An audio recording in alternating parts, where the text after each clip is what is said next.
You ask Tiger to solve. This deals with linear equations with one unknown. The final result is x equals -3/7. Let's solve it step by step. Simplify the expression. Simplify the fraction. Simplify the arithmetic. Group all constants on the right side of the equation. Subtract 3 from both sides. Simplify the arithmetic.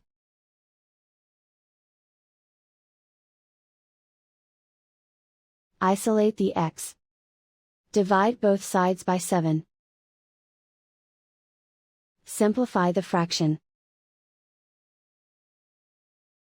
And so the final result is x equals -3/7.